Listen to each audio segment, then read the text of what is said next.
Salam sejahtera dalam cinta kasih Tuhan Yesus. Saudaraku, dalam sebuah medsos terekspos gambaran sepasang suami istri yang terlihat rukun, mesra, peduli, perhatian, dan penuh kasih sayang. Setiap momen mereka abadikan bersama dalam kebersamaan, seperti misalnya lunch dan dinner bersama, mengerjakan pekerjaan di rumah bersama, dan sebagainya.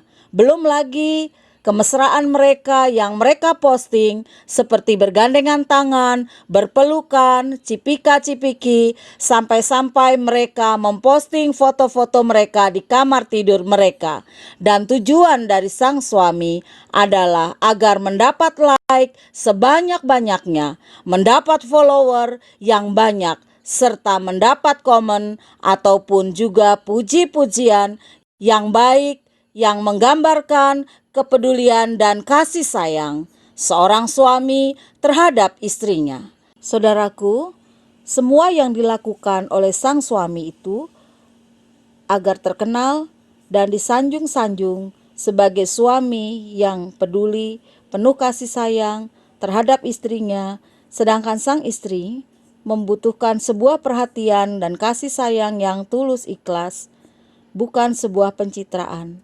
Sang istri tidak ingin sang suami berbuat hanya untuk pencitraan di dunia maya, sebab kenyataannya semua yang diekspos oleh suaminya di medsos itu tidak seperti kenyataan.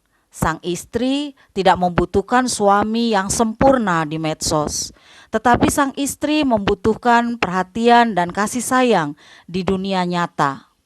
Saudaraku, tanpa disadari, hidup kita di zaman now ini juga didasari atas pencitraan. Hidup dengan gaya yang didasari atas segala aktivitas hidupnya pada media sosial. Artinya, dari bangun tidur, makan, minum, istirahat, hingga tidur lagi, semua aktivitas tersebut hampir tidak lepas dari medsos. Ketika di gereja pun, aktivitasnya tak lepas dari medsos. Misalnya ketika pendeta sedang berkhotbah di depan, para penganut Kristen medsos pun dia sibuk dengan bermedsos. Check-in lokasi, bersave ria, sambil mengunggah status, lagi di gereja nih, mengikut ibadah. Lalu kemudian yang percaya ketik amin. Dan para penganut lainnya pun tidak mau ketinggalan. Ketik amin. Ini kami lagi berdoa. Saudara, belum lagi misalnya kita lihat di medsos ada seseorang yang memposting hari ulang tahun orang tuanya. Dipostinglah foto-foto yang menunjukkan bahwa dia seorang anak yang berbakti.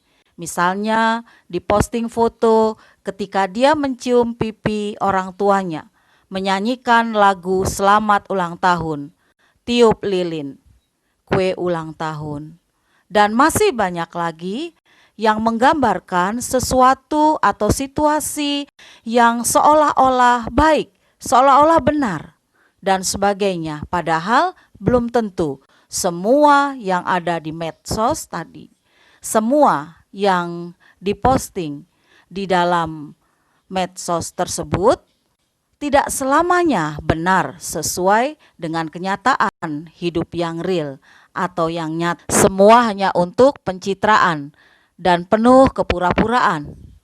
Saudaraku, hidup kekristenan bukan untuk pencitraan, bukan sebuah kepura-puraan. Hidup kekristenan adalah hidup yang tulus, hidup yang ikhlas, hidup yang jujur, dan hidup yang apa adanya.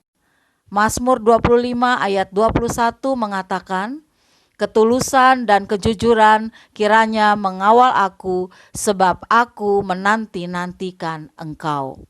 Saudara, kata tulus menurut etimologi adalah sungguh dan bersih hati.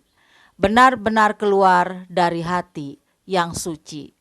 Juga berarti jujur, bisa berarti juga tidak pura-pura, tidak serong. Tulus hati, tulus ikhlas, kemudian Ketulusan juga adalah kesungguhan dan kebersihan hati.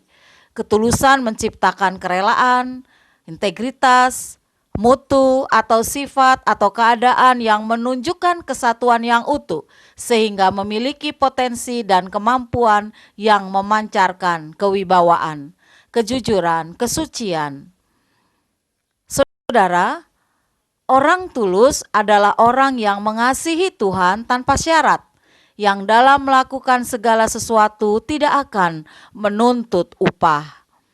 Orang yang tulus tidak akan mengeluh ataupun menggerutu dalam ia mengerjakan tugas-tugasnya. Orang yang tulus biasanya akan melakukan pekerjaannya bukan supaya orang memberikan apresiasi atau pujian.